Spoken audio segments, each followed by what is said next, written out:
Assalamu alaikum warahmatullah, everyone. Thank you so much for being with us. To those I've never met before, my name is Nuha. I'm the operations manager at South Florida Muslim Federation. It's a pleasure to have you all with us today. We have our amazing brother, Wilfredo Ruiz from CAIR, Florida. He's giving us a free training today, a media training that's very useful for each and every one of us. It is an initial training. He is very kind to provide after this training today. He's happy to come and provide, one-on-one personal training with more details to any team who is open to that. And Brother Wilfredo will tell us more about it. So again, Jazakumullah khair for being with us. And Brother Wilfredo, the floor is yours. Thank you. Assalamu alaikum. Welcome, everyone. Thank you for the South Florida Muslim Federation for organizing and marketing this so important training that is aimed to assist the community leaders that at some point are facing a situation where they are becoming the spokesperson for the organization they're volunteering at, or they're part of their board, or they're their employees, depending on which organization. But basically, the nonprofit organizations, right, that encircle most of the people, or all the federation members, including the federation, and our partner organizations that we collaborate throughout the year in dozens of projects about policy, about organizing, about civic rights, about human rights. So many things we converge. So in that sense, it is a training that should be beneficial for all of us, God willing. I'm going to start sharing my screen. And I'm not going to kill you with a presentation with gazillion slides. It's less than 10 slides. So I'm hoping for you to more or less plan the rest of the training time. I'm hoping for 35, 40-minute presentation probably. And then I'm going to open the floor for some questions. On purpose, I'm going to be a little not as in detail as how it would have been if I were giving you a workshop, and that is the offer that Sister Nuha spoke about, basically promising you that if you would like a follow-up to this in a more personalized way, I'm open and willing to do it, and we do this as our service, part of our services to the community, so it will be free of charge to whomever organization wants me to meet on a one-on-one with me.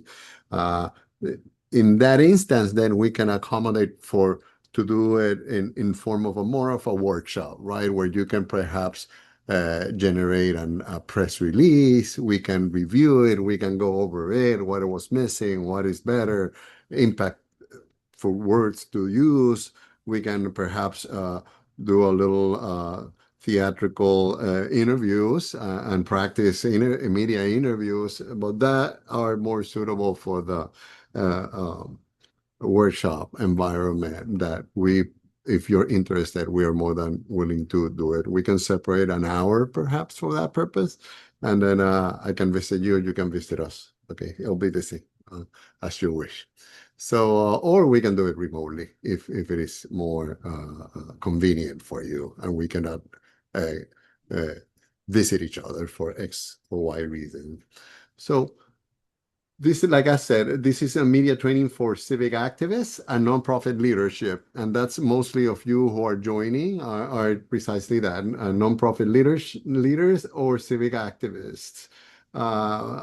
We're going to go over the objectives of the training right now. Basically, we would like, let me see if this, okay, perfect though. We want to understand the role of the media in civic activism. By the end of the training, we should understand that. Know the value of an effective interview. We should familiarize with crafting compelling messages. Know the steps to prepare for interviews. Familiarize with crisis communications in case we have them in our organization. And we will be able to present with more confidence. That's basically our objectives of this training. First thing is understanding your audience. A great example for myself is this training itself. This training's objective uh, uh, has to do directly with me understanding my audience, is me knowing whom I'm giving this training to and how this training may be beneficial from your perspective, right? I have another training that is a media training as well, but it's a media training for journalists. And that one is totally different from this one. The other one is for story crafters, and this one is for story responders that you would be in case you're interviewed or called for a press conference, right? So it's different presentation from A to Z, just by changing the audience of your media training. Right. So that's how important is for you to understand what is my audience when someone is interviewing you.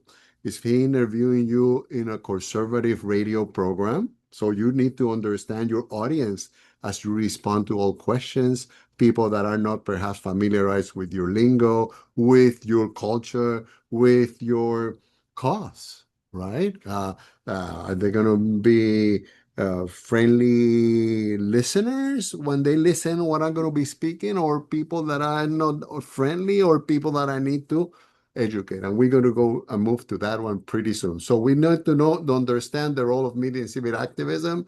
And part of our goals is to familiarize with crafting compelling messages, know the steps to prepare for interviews. And like I said, we want to present with confidence. To present with confidence, we need to understand our audience. Uh, what are we trying to reach? Why are we trying to reach? Then we need to obviously tailor our messaging. We're going to craft our message to the audience that is going to be listening or receiving it, right? Who are them? Could it be media itself, the target audience? Is it the government or government representatives or governmental entities? It is the general public. It is our donors. Is this message mainly for our donors, our beneficiaries? Is this a message for intended as a target audience to have the law enforcement agencies? Or is this one catered for academia? Someone doing research? Uh, NPR sometimes cater to academia because it's rooted some part in academia. So we need to have a clear outcome when we understand our audience. What is the clear outcomes what we want to do with them? Or do we want to inform them? Do we want to educate them? Do we want to motivate them? Or do we want to persuade them? So you see, understand your audience. How are you going to do that storytelling to that audience once you understand it? And then also being clear, what is the outcome I want? When I'm finished answering my questions, I want to be the guy who informed them about the problem of divorce in our Muslim community, if it was a case like that, right? I'm just making up stories as I tell you as example. Or what are the typical immigrant problems, problems that the immigrants face once they arrive here and they are under the care of our organizations. But that information that I'm going to be providing to that target audience is focused for whom? Probably government officials. And then we do check. This is for government officials and this is for law enforcement, just to check too. And then what we want to do in our message, what's the goal? What is the desired outcome of our message? Do we want to inform them on the situation of the immigrants? And then do we want to educate them? Do we want to motivate them to treat them differently? Or do we want to persuade them to perhaps facilitate those things that are the needs of the immigrant community? You see, you need to craft your message knowing who your audience and also having a goal in mind. And you're clear when you're answering and really telling a story to educate them. Or when I'm answering, I really want to persuade them to give up this effort to bar the temporary protection orders or TPS from the immigrants. I'm bringing you some cases so that you can connect of what we do in the community, how they are affected, and the different audiences. Next one, crafting your message. So when we craft our message, I would like you to remind one thing that is called the rule of three. Hold on a second.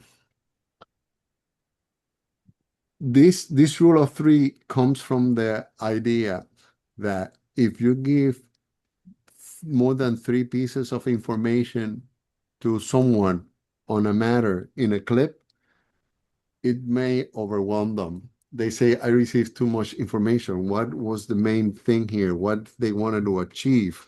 Was it A, B, C, or D? So the other thesis is that if we give them a single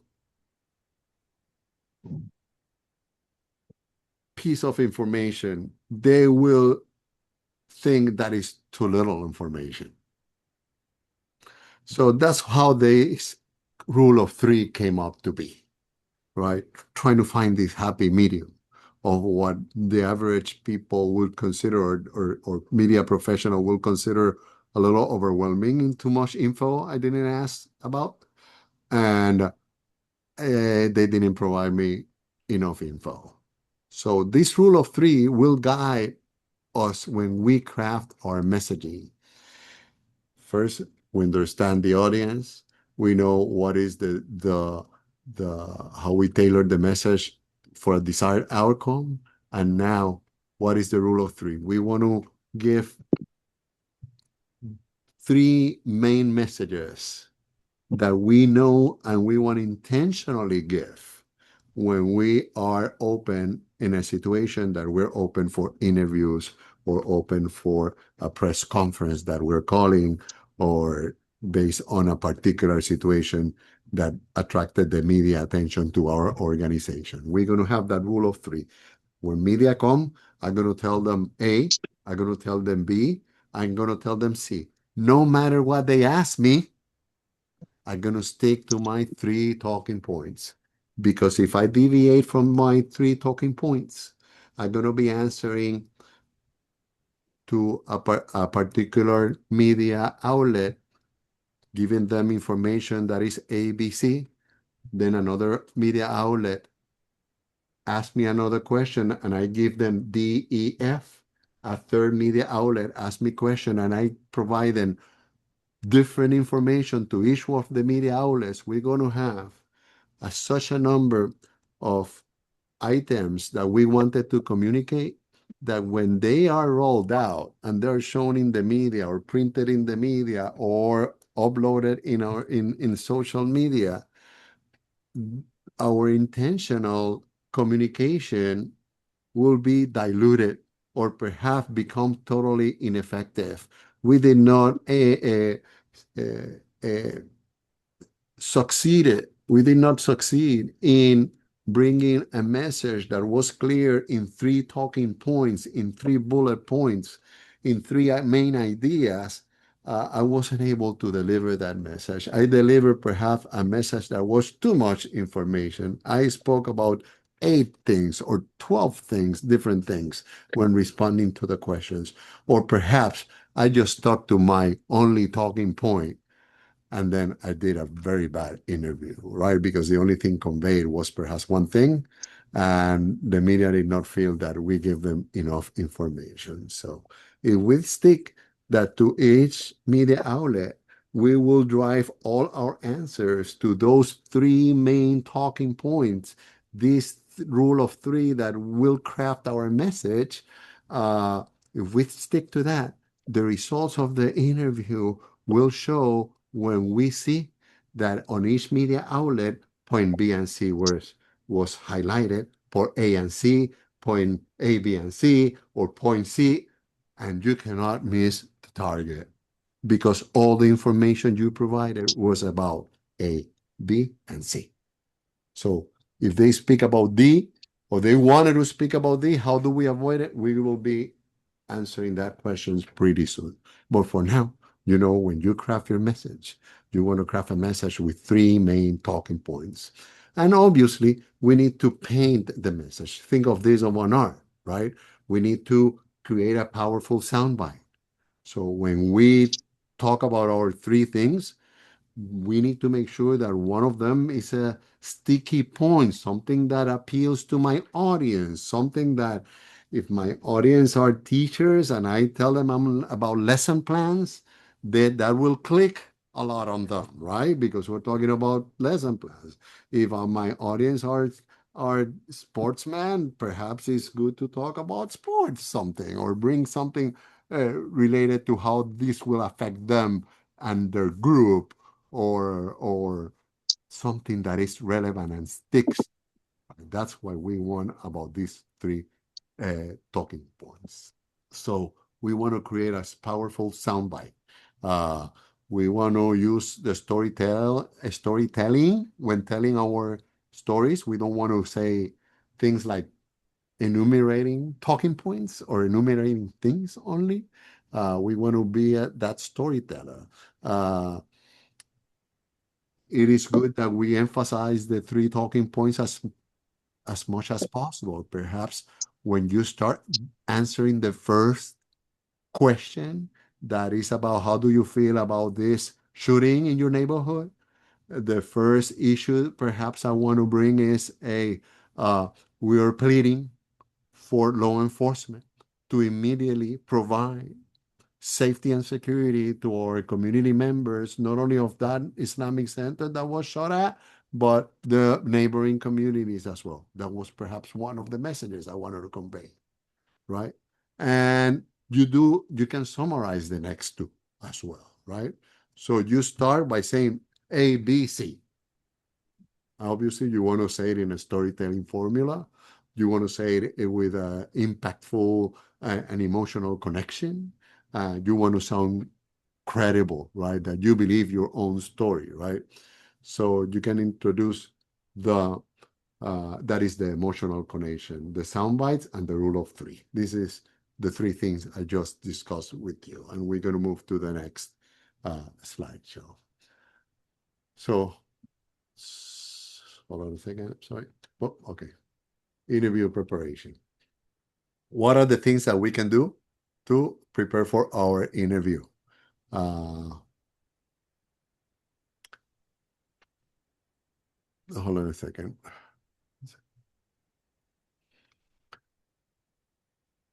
How do we prepare for the media interview? Media messaging formula.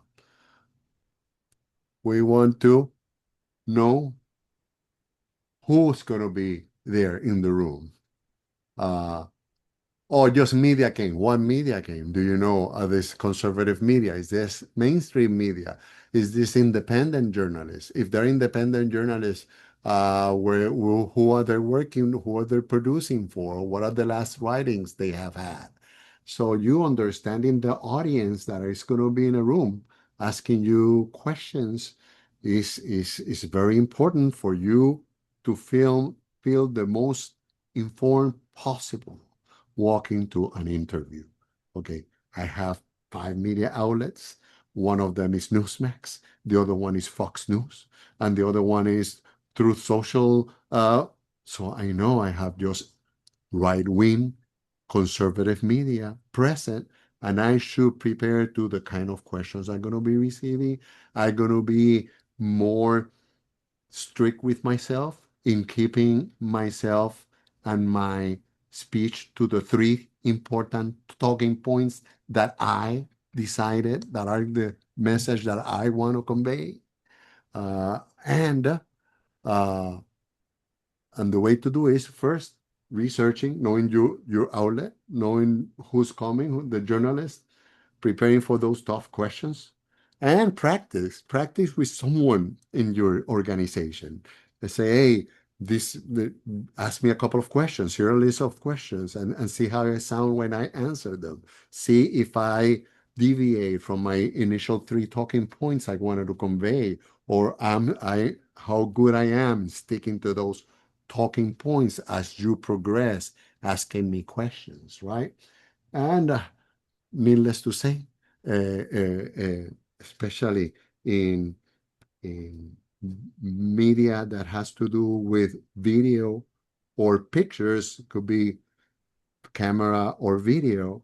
Uh, be prepared to be filmed. And so plan your dressing, be very intentional.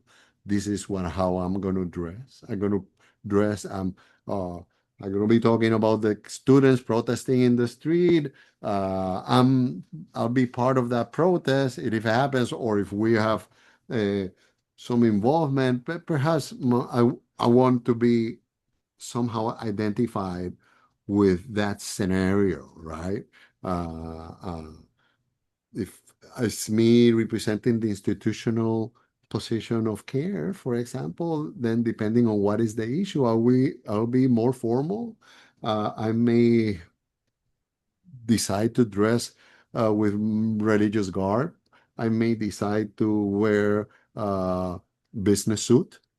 So it will depend what we're going to be talking about, what's our position, what's the perspective, what are the things that I want to communicate, and think of you yourself and the way you dress and project yourself as an integral part of what you're communicating, right? So not only what you verbalize is what you're communicating, but also how to dress. And take advantage of your dress and your dressing, meaning that if TV comes, they will like good visuals. So if you're talking about our Muslim brothers from Palestine or our immigrant community from Guatemala, then perhaps you may want to have something that relates to that. It could be people accompanying you that are from that community, if it is pertinent to just show them, even if they're not going to participate in answering questions. You may have other leaders of other organizations that perhaps convey a message of solidarity, and may want them to be shown that day. If you invite people from the interfaith community, you may want to include in the invitation, you're welcome to come with your denomination religious garb to this event, to this press conference, right? So that you can provide some guidance as to how people are showing, or if the immigrant community, you may come with typical dresses, you may come, it depends the message you're crafting, right? Uh, Next one. Meaning what we do and we don't do in the media interviews.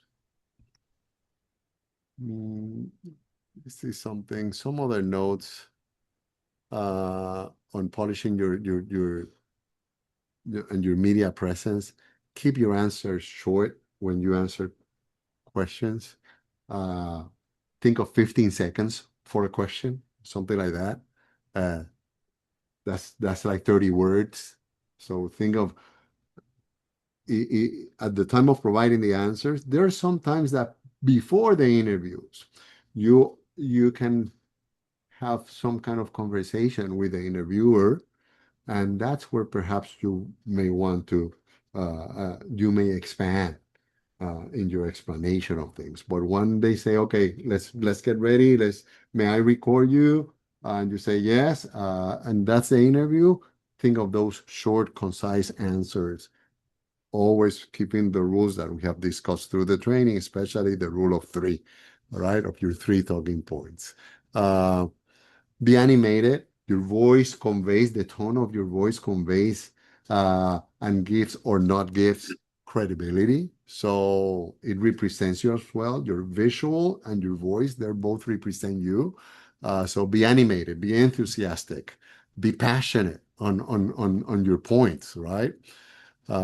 With the clothing, avoid greens. That's for technical purposes. Some studios have green screens, and if you wear green, it will affect the effects they want to make. So avoid a green. Is not a good color for interviews. Too lively designs as well. Uh, If you don't hear a question, don't be afraid to ask, hey, could you please repeat your question? Or could you please rephrase your question? And in the studio presence, if you're sitting, just sit erect a little. Don't lay in the back of the seat. Try to move a little forward from the back of the seat. So try not to lay your back in the back of the seat, even though it is there. But it just shows you're more engaged as if you were laying back with the back of the seat. You're back in the back of the seat, right? Additional tips for TV interviews I have here. Like I said, in the workshop, we will perhaps discuss them more thoroughly.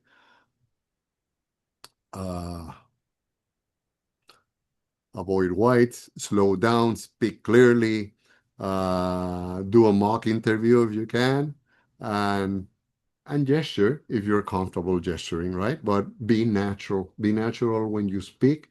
Be natural when you move.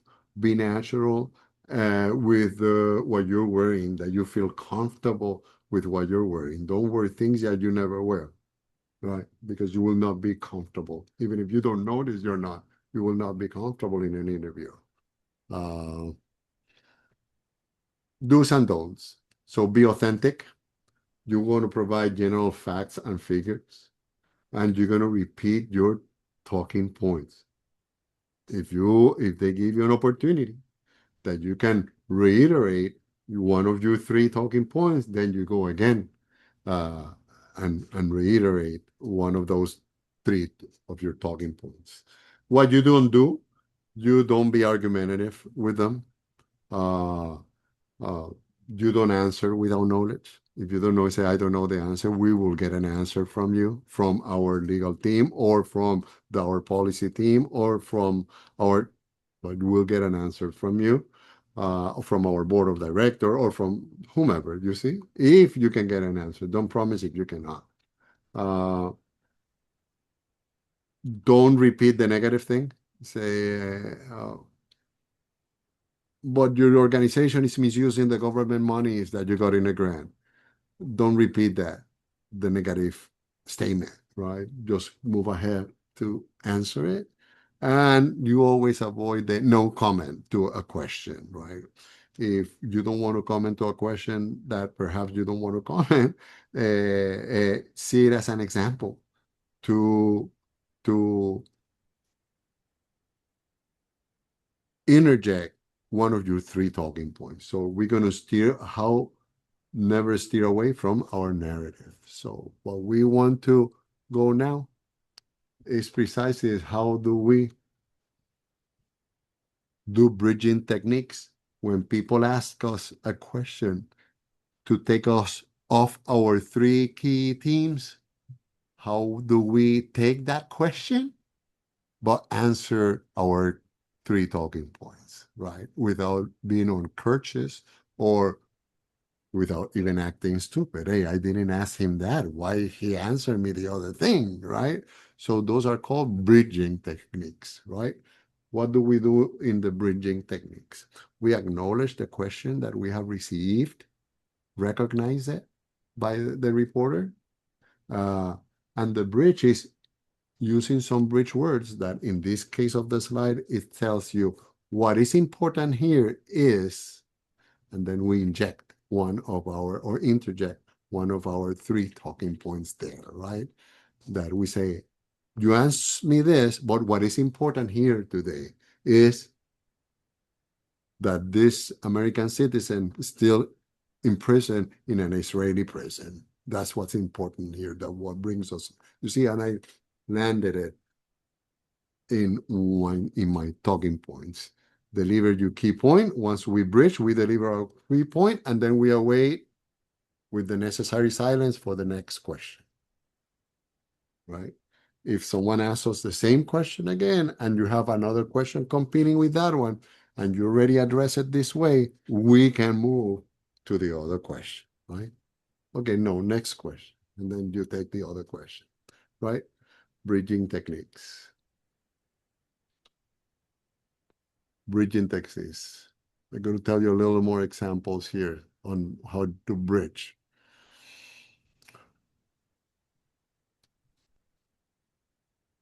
Okay. Bridging phrases. In addition to the one we saw in the slide, let me go to the back slide. What is important here is there are other bridging phrases such as I will describe it differently, and then you interject your point. Another one could be opinions can differ, but we know, and then you put your talking point. We can start with the fact is, and then put in our talking point. What is important here, that's the one we use for the slide. That raises another good point we might say to that question.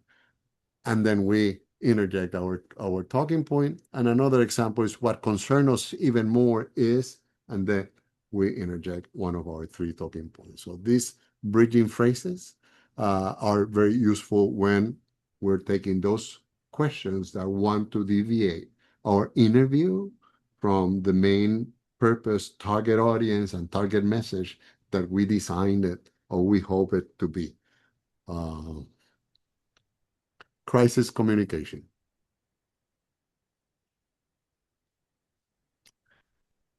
If there's a crisis in your organization and you don't have media experience, you need to outreach to media professionals or decide, because deciding perhaps not to speak at all will take a lot of airtime that perhaps could have your organization could have taken advantage of to put your talking points in the media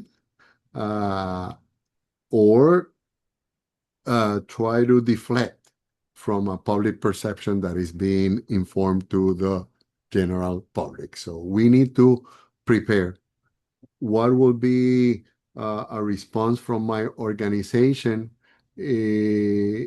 What is my plan? And then you decide a plan. Okay, the plan is I will contact Fulano and Fulano or these other brother sister organizations who have more experience and tell them to lend me a hand in in drafting the messaging,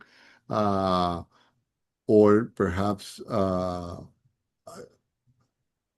either other sister organizations or your organization is capable of perhaps hire professionals. That happens to some organizations. They need to hire public relations media professionals to deal with a specific crisis situation in their organization.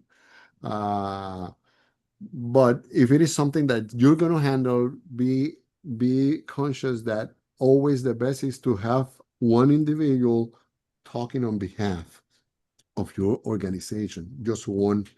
That simplifies the message and the messaging and the consistency of the messaging, right? So we don't hear different things in the moment of crisis, especially during the moment of crisis. Seek professional guidance when necessary. Say again. The other thing that I wanted to touch before leaving today is that a great part of the success of your messaging and the success of crafting your stories is trying to build media relationships. As any other professional relationships, you wouldn't expect to meet a whole relation from a first call interview that you're answering to.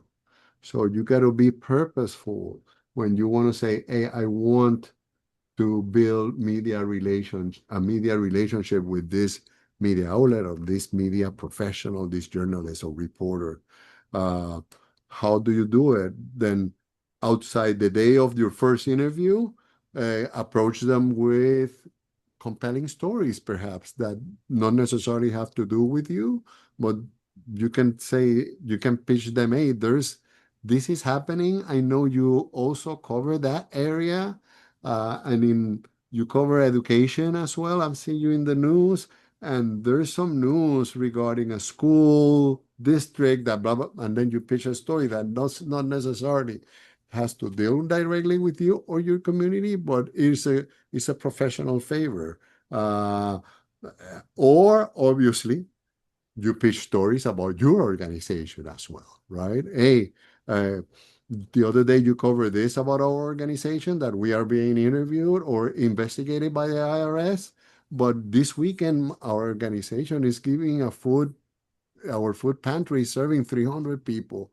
I believe you should show that face of our organization as well, so people don't think that we're only an organization that gets investigated by the IRS, but that they see and witness the services we provide. That's some things that you can pitch.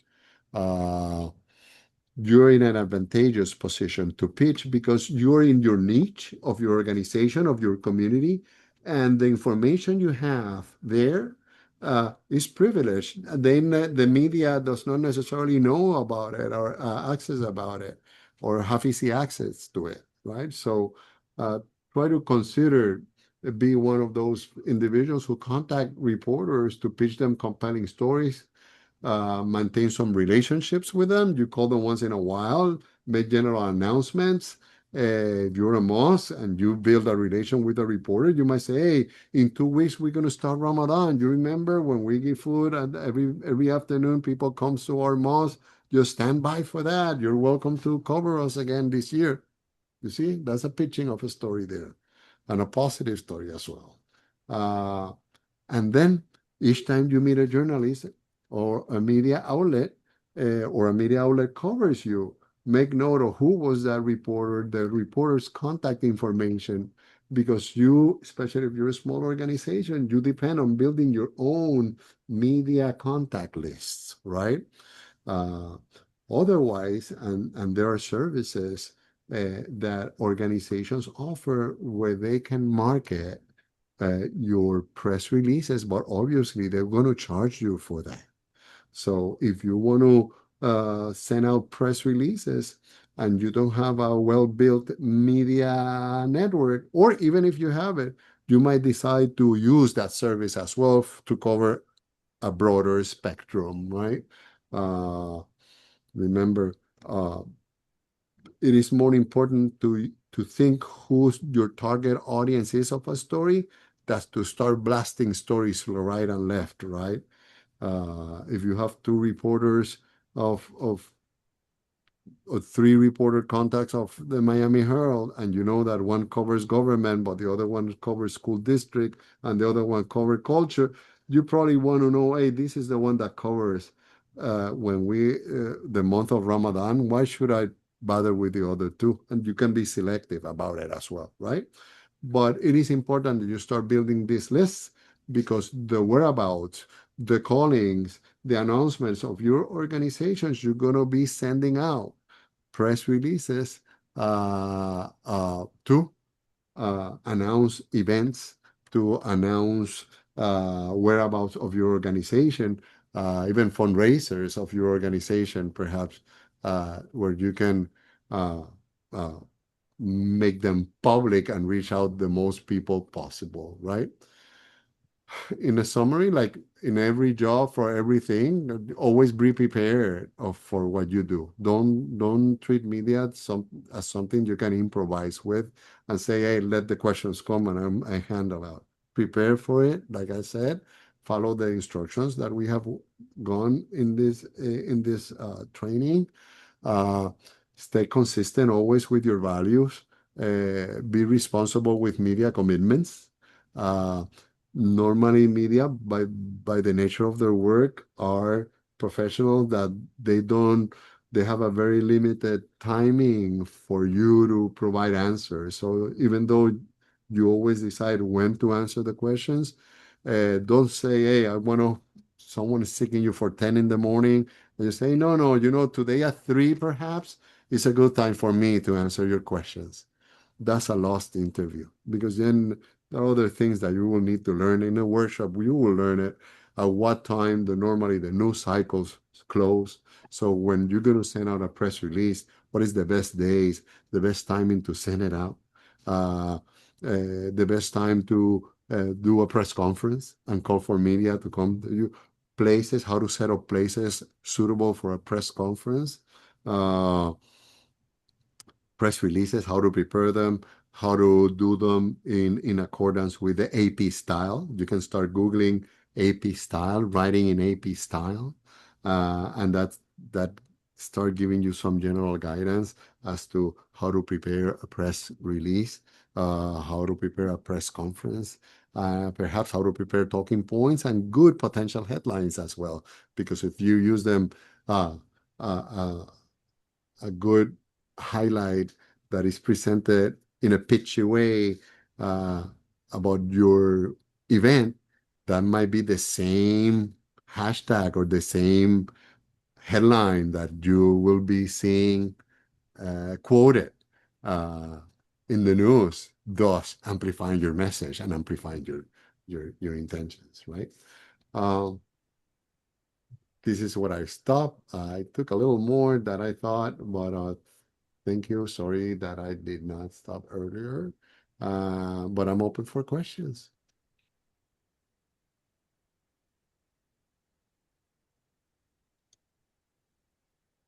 Brother Wilfredo, that was an excellent training. Thank you so, so much. Okay, you can find everyone the presentation, the presentation notes, the same one I used to give the training in our webpage. If you go to CAIR-FL's webpage, let me move to the next slide for CAIR-FL, or if not, I'm gonna just do it live here. CAIR-FL, okay, this is our webpage. Our webpage, you see the index in the top, it says about, the second tab says resources. In resources, you find media training. You click on media training and you will land on this page. If you click here, this is the presentation I just gave. And if you click here, this is the outline. Each Roman numeral is my notes to each of the slides. So this is my notes to the first slide. This one is my notes to the second slide, and so on. Okay? So you all have the notes and the presentation, both. This one, in those two links. And you can download them, you can use them, you can print it. And like I said, if you would like me to eventually meet with you or you and some community leaders that are normally engaged in speaking publicly in your organization, I'll be more than glad to coordinate it either through Sister Nuha, you can call Sister Nuha, or contact myself as you will, if you're better suited and feel more comfortable. Thank you for your attention. Thank you so much, Brother Wilfredo. And I would like to add that we'll be sharing the recording also with everyone, inshallah. Thank you all for being with us. Brother Wilfredo, if no one else has a question, I'll jump in and ask. I have a quick question. So how do we handle when we get asked a difficult question? Let's say, it had some wordings that are maybe, inappropriate or hurtful or all those types of things. How do we respond without being defensive? Do we point out that that's not okay, this question, and then answer the rest of the question? Or how do we handle those difficult questions? That will be a perfect example of bridging. Let me stop sharing.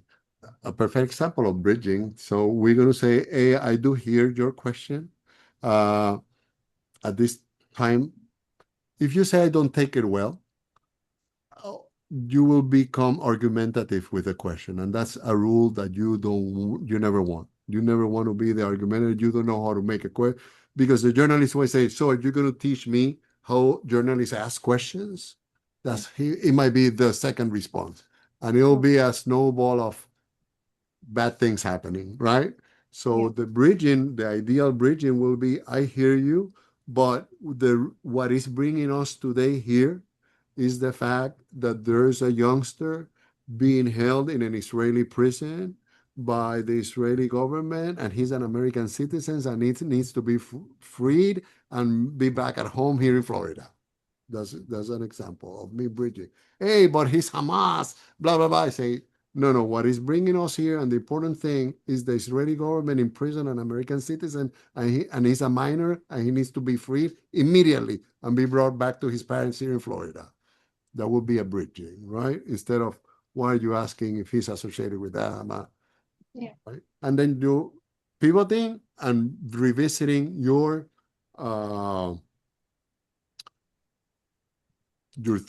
of your 3 points, right? That's the ideal of bridging out of that question and revisiting it. And if you listen to some of the interviews if you go to this interview room in the White House, those interviews that are in ESPN, see how they regularly bridge. They ask him something about Trump and the pool, and they don't want to talk about the pool and the algae. And they say, what is bringing us today is that we're signing a peace treaty with Iran, and that's what is. So they spoke about the pool, and they bridge it and brought it back to what they want to convey the message. And media will understand that you're being evasive, but that is the elegant way of being evasive without being argumentative or without not acknowledging the question, right? Because you want to acknowledge the question, right? Absolutely. Thank you very much. Excellent. Thank you so much. Does anyone else have a question? You're welcome to unmute yourself or share it with us in the chat. We'll read it out loud. But you're welcome to ask any questions to Brother Wilfredo. I love Mario's comment. Oh, how not to get argumentative. Yeah, you need to bite your tongue sometimes, Mario. But you just reiterate and resend your message, and they know it.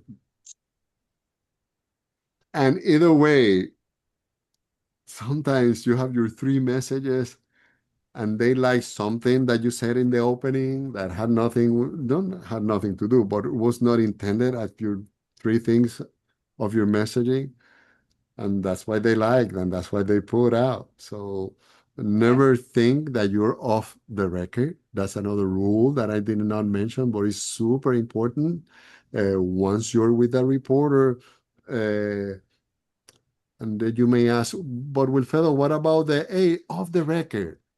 Off the record is something that you may or may not use once you create a relationship with that media outlet, right?